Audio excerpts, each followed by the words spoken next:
یہ بات سمجھ آئی؟ اور دوسری بات اللہ نے کیا فرمایا؟ فَأُولَٰئِكَ مَعَ الَّذِينَ أَنْعَمَ اللَّهُ عَلَيْهِمْ مِنَ النَّبِيِّينَ، قیامت کے دن وہ نبیوں کے ساتھ ہوں گے، نبیوں کے، صدیقین کے، شہداء کے، صالحین کے۔ اعتراض ہوگا آپ پر،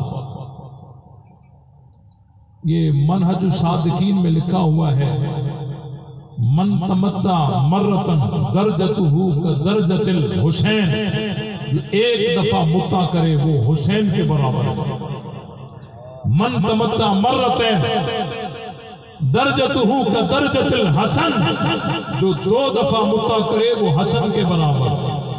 من تمتع ثلاث مرات درجتہ کدرجت علی، اور جو 3 دفعہ متع کرے وہ علی کا درجہ اس کا، اور جو 4 دفعہ متع کرے وہ نبی کا درجہ۔ اعتراض یہ کرتے ہیں اگر ہم یہ عقیدہ رکھتے ہیں کہ 4 دفعہ متع کرنے والا وہ نبی کا درجہ پا سکتا ہے، تو تمہارے ہاں بھی تو یہی ہے نا کہ جو اللہ رسول کی اطاعت کرے وہ نبیوں کے ساتھ ہوگا، پھر ہمارے اوپر اعتراض کیوں کرتے ہو؟ اعتراض سمجھ آیا؟ جواب دوسری دفعہ دے دوں گا، دوسری دفعہ دے دوں گا، آپ تھکے ہوئے، آپ تھکے ہوئے۔ سوال سمجھ آیا؟ کہتے ہیں کہ ایک دفعہ متع کرے اس کا درجہ حسن کے برابر، حسین کے برابر، اور 2 دفعہ حسن کے برابر، 3 دفعہ جو متع کرے وہ علی کے برابر، 4 دفعہ متع کرے معاذ اللہ وہ حضور علیہ السلام کے برابر۔ اب ہم اس عقیدے پر اعتراض کرتے ہیں، ہم اس عقیدے پہ، یہ گستاخی ہے، یہ کیا ہے؟ وہ ہمیں جواب دیتے ہیں کہ تم ہی تو کہتے ہو نا، قرآن میں لکھا ہے، تم ہی کہتے ہو کہ وَمَن يُطِعِ اللَّهَ وَالرَّسُولَ فَأُولَٰئِكَ مَعَ الَّذِينَ أَنْعَمَ اللَّهُ عَلَيْهِمْ مِنَ النَّبِيِّينَ، جو اللہ اور رسول کی اطاعت کرے وہ نبیوں کے ساتھ ہوگا۔ تو تم بھی تو ایسا ہی عقیدہ رکھتے ہو نبیوں کے ساتھ، آج عام آدمی نبی کے ساتھ ہو جائے گا۔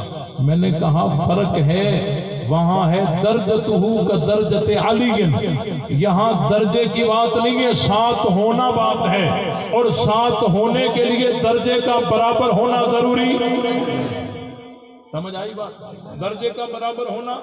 بھئی کار میں پیر صاحب بھی ہے تو مرید بھی ساتھ بیٹھے، گاڑی تو وہی ہے، بیٹھے ساتھ ہے، درجہ جدا جدا ہے۔ جنت میں ساتھ بیٹھیں گے درجہ جدا جدا ہوگا، اور تمہارے منہج الصادقین میں ساتھ بیٹھنے، ساتھ ہونے کی بات نہیں ہے، درجتہ کا درجت علی ہے، جو کہ بدترین گستاخی ہے۔ اگلی بات کہ حضور اللہ تعالیٰ نے کیا فرمایا؟ فَأُولَٰئِكَ مَعَ الَّذِينَ أَنْعَمَ اللَّهُ عَلَيْهِمْ مِنَ النَّبِيِّينَ، پہلا درجہ نبیوں کا، پہلا درجہ بولو، پہلا درجہ نبیوں کا، دوسرا درجہ صدیقین کا، تیسرا درجہ شہداء کا، چوتھا درجہ صالحین کا۔ اب پہلے درجے سے اوپر کوئی اور درجہ ہے؟ بولو، فَأُولَٰئِكَ مَعَ الَّذِينَ أَنْعَمَ اللَّهُ عَلَيْهِمْ مِنَ النَّبِيِّينَ، پہلا درجہ نبیوں کا ہے۔ قرآن کہتا ہے نبیوں سے بڑھ کے کوئی مقام مخلوق میں ہو سکتا۔ اب جو کہتے ہیں ہمارے امام نبیوں سے افضل ہیں، یہ کہاں جا رہے ہو؟ قرآن کی حدود سے باہر جا رہے ہو۔ قرآن میں تو پہلا درجہ نبیوں کا بتایا۔ بات سمجھ آئی کہ نہیں؟ بھئی قادیانی کو کیا سمجھتے؟ آئین میں ہے، قانون کا حصہ ہے، ڈٹ کے بولو ذرا، کیوں؟ انہوں نے حضور علیہ السلام کے بعد ایک مانا، میرے لفظوں پہ غور کیجئے گا، حضور علیہ السلام کے بعد ایک مانا، اور اس ایک کو نبی مانا۔ دو باتیں ہو گئی، ایک مانا اور اس ایک کو نبی مانا اور اس کا نام رکھا غلام احمد کہ احمد کا غلام. ایک مانا وہ بھی نبی مانا اور نام رکھا احمد کا غلام. آئینے کا دوسرا رخ دیکھ لو. انہوں نے ایک مانا، انہوں نے 12 مانے. یہ پیچھے رہے یا آگے ہو گئے؟ آگے ہو گئے. انہوں نے ایک مان کر اس کو نبی مانا، انہوں نے 12 مان کر نبیوں سے بھی افضل کہا. تو یہ پیچھے پیچھے ہے یا آگے آگے؟ آگے آگے. انہوں نے ایک مانا، انہوں نے 12 مانے. انہوں نے ایک کو نبی کہا، انہوں نے 12 کو نبیوں سے افضل کہا. ان ایک نے ایک کو انہوں نے احمد کا غلام کہا. اور یہ کہتے ہیں اولنا محمد، اوسطنا محمد، آخرنا محمد، کلنا محمد، کہ ہمارے 12 جو ہیں ان کا پہلا بھی محمد ہے، درمیانہ بھی محمد ہے، آخری بھی محمد ہے، ہمارے سارے محمد ہیں. جو فضیلت محمد صلی اللہ علیہ وسلم کو وہی فضیلت ان کو ہے. انہوں نے ایک مانا، انہوں نے 12 مانے. انہوں نے ایک کو نبی مانا، انہوں نے 12 کو نبیوں سے افضل مانا. انہوں نے اس کو احمد کا غلام کہا، انہوں نے ان کو عین محمد کہا. بتاؤ اگر ان کا ایمان نہیں بچتا کیا ان کا بچ سکتا ہے؟ جنگ والے نے کوئی غلط بات تو نہیں کی، بات تو وہی ہے نا. اور آہستہ آہستہ راز کھلتے جائیں گے، آہستہ آہستہ راز کھلتے جائیں گے. اب اللہ نے فرمایا کہ سورہ فاتحہ میں صراط مستقیم کی دعا کرو. یا اللہ ہمیں صراط مستقیم پہ چلا. اور صراط مستقیم ان کا راستہ ہے جن پر تو نے انعام کیا ہے. انعام یافتہ 4 طبقے ہیں. پہلا درجہ نبیوں کا، اور دوسرا درجہ صدیقین کا، اور تیسرا شہداء کا، چوتھا صالحین کا. یہ بعد میں جتنے سچے آتے جائیں شامل ہوتے جائیں گے، جتنے شہید ہوتے جائیں گے اس صف میں شامل ہوتے جائیں گے، جتنے صالحین آئیں گے اس میں شامل ہوتے جائیں. لیکن ایک روایت عرض کرتا ہوں. حضور علیہ السلام احد پہاڑ پر کھڑے تھے، صدیق اکبر بھی ساتھ ہیں، فاروق اعظم بھی ساتھ ہیں، حضرت عثمان بھی ساتھ ہیں. پہاڑ یوں ہلنے لگا، پہاڑ یوں جنبش کرنے لگا، پہاڑ یوں ہلنے لگا. حضور علیہ السلام نے پہاڑ کو ٹھوکر مار کر فرمایا فَإِنَّمَا عَلَيْكَ نَبِيٌّ وَصِدِّيقٌ وَشَهِيدَانِ. اے احد ٹھہر جا، تیرے اوپر ایک نبی ہے اور ایک صدیق ہے. ایک نبی ہے اور ایک صدیق ہے اور 2 شہید ہیں. دو شہید ہیں. یہ حضور علیہ السلام کی پیشن گوئی تھی. نبی تو خود حضور علیہ السلام تھے اور وہ شہیدان، شہید تو آگے چل کے حالات نے بتا دیا. فاروق اعظم بھی شہید، عثمان غنی بھی شہید. تو تلفظ میں حدیث میں بچے ایک صدیق اور وہاں بچے ابو بکر. بات واضح ہو گئی، نبی خود پیغمبر تھے، صدیق ابو بکر ہے اور شہید عمر اور عثمان ہیں. تو اللہ نے کہہ دیا کہ تمہاری نماز جب تک سورہ فاتحہ نہیں پڑھو گے نہیں ہوگی. سورہ فاتحہ نہیں پڑھتے تمہاری نماز نہیں ہوگی. اور سورہ فاتحہ میں طلب صراط مستقیم ہے کہ یا اللہ صدیقین کے رستے پہ چلا، بعد میں صدیق جتنے آتے جائیں گے شامل ہوتے جائیں گے، لیکن ابو بکر تو ہے ہی ہے، بعد میں شہید جتنے آتے جائیں گے شامل ہوتے جائیں گے، عمر اور عثمان تو ہے ہی ہے۔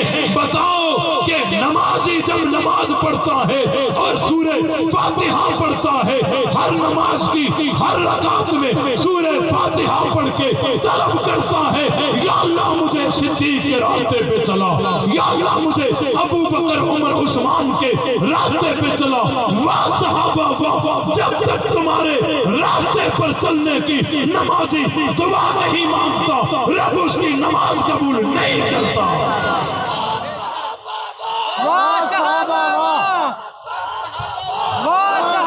جب تک صحابہ کے راستے پہ، جب تک ابو بکر عمر عثمان کے راستے کی دعا نہیں مانگو گے، رب تمہاری نماز قبول نہیں کرتا، تو صحابہ معیار ایمان بنے یا نہیں؟ اس لیے صحابہ کا دفاع یہ کوئی تنظیم کا تقاضا نہیں ہے، صحابہ کا دفاع یہ ایمان کا تقاضا ہے۔ ایسے نہیں کہ جی میں تو تبلیغ جماعت سے ہوں، میرا کیا جائے، میں تو جی فلاں تنظیم۔ سلام ہے، سلام ہے، سلام ہے، سلام ہے، سلام ہے، سلام ہے، سلام ہے، سلام ہے۔ واہ سی واہ، دیکھیں جی جب تک ہم یہ دعا نہیں مانگتے اس وقت تک ہماری نماز نہیں قبول ہوتی۔ اور میں یہ عرض کر رہا تھا کہ صحابہ کا دفاع یہ کسی جماعت اور تنظیم کا تقاضا نہیں ہے، صحابہ کا دفاع ایمان کا تقاضا ہے۔ اگر میں دکان پہ بیٹھا ہوں دفاع صحابہ میرے اوپر بھی لازم ہے، اگر میں کاروبار کرتا ہوں تب بھی لازم ہے، اگر گھر میں بیٹھا ہوں تب بھی لازم ہے۔ اور تم نے یہ اندازہ کر کے دیکھا ہے صحابہ کی گستاخی ہم کبھی بھی برداشت کر سکتے نہیں ہیں، صحابہ کی گستاخی برداشت کر سکتے نہیں ہیں، اور یہ قانون ہمیں ہاتھ میں لینا بھی نہیں، یہ وطن ہمیں عزیز ہے، ہم قانون کے دروازے پہ دستک دیں گے اور اصحاب رسول کے دشمن کو قانون کے کٹہرے میں جکڑیں گے انشاءاللہ۔ تمام ساتھی محنت کرو گے انشاءاللہ، صحابہ کا دفاع کرو گے انشاءاللہ، دشمنان صحابہ سے بائیکاٹ کرو گے انشاءاللہ، جرأت اور غیرت کے ساتھ جواب دیجئے۔ نبی سے کلمہ سیکھنے والے کون؟ سارے نہیں ماننے والے، سارے نہیں ماننے والے۔ دیکھیں آپ کی آواز ایسی آنی چاہیے کہ پورا علاقہ گونج جائے اور سب کو پتا چل جائے، ہتھکڑیاں پہن کر بھی جیلوں میں جا کر بھی یہ حق بات سے پیچھے ہٹنے والے نہیں ہیں۔ جرأت اور غیرت کے ساتھ جواب دیجئے، حضور سے کلمہ سیکھنے والے کون؟ نبی سے اذان سیکھنے والے کون؟ نبی سے نماز سیکھنے والے کون؟ نبی سے قرآن سیکھنے والے کون؟ نبی سے دین سیکھنے والے کون؟ نبی بدر میں تو ساتھ کون؟ نبی احد میں تو ساتھ کون؟ نبی حنین میں تو ساتھ کون؟ نبی احزاب میں تو ساتھ کون؟ نبی عرفات میں تو ساتھ کون؟ نبی منا میں تو ساتھ کون؟ نبی مکے میں تو ساتھ کون؟ نبی مدینے میں تو ساتھ کون؟ نبی سفر میں تو ساتھ کون؟ نبی حضر میں تو ساتھ کون؟ نبی ہجرت میں تو ساتھ کون؟ نبی غار میں تو ساتھ کون؟ نبی مزار میں تو ساتھ کون؟ مصطفیٰ کے مرید کون؟ اور دور سے دور سے مصطفیٰ کے پروانے کون؟ مصطفیٰ کے عاشق کون؟ مصطفیٰ کے جان نثار کون؟ مصطفیٰ کے تابعدار کون؟ مصطفیٰ کے نوکر کون؟ ہم نوکر کس کے؟ ہم مرید کس کے؟ ہم پروانے کس کے؟ ہم عاشق کس کے؟ ہم جان نثار کس کے؟ ہم تابعدار کس کے؟ ہم سپاہی کس کے؟ بول جو صدیق کا نہیں وہ ہمارا، جو فاروق کا نہیں وہ ہمارا، جو عثمان کا نہیں وہ ہمارا، جو علی کا نہیں وہ ہمارا، جو معاویہ کا نہیں وہ ہمارا، جو جو صحابہ کا نہیں وہ ہمارا، جو اہل بیت کا نہیں وہ ہمارا نہیں ہے۔ لے شوق سے نام صحابہ کا، کر چرچا عام صحابہ کا، گر طلب ہے تجھ کو جنت کی تو پلہ تھام صحابہ کا، حق بات پر کرتی ہے تو کٹ جائے زبان میری، اظہار تو کر دے گا جو ٹپکے گا لہو میرا، فنا فی اللہ کی تہ میں بقا کا راز مزور ہے، جسے مرنا نہیں آتا اسے جینا نہیں آتا۔ ہمارے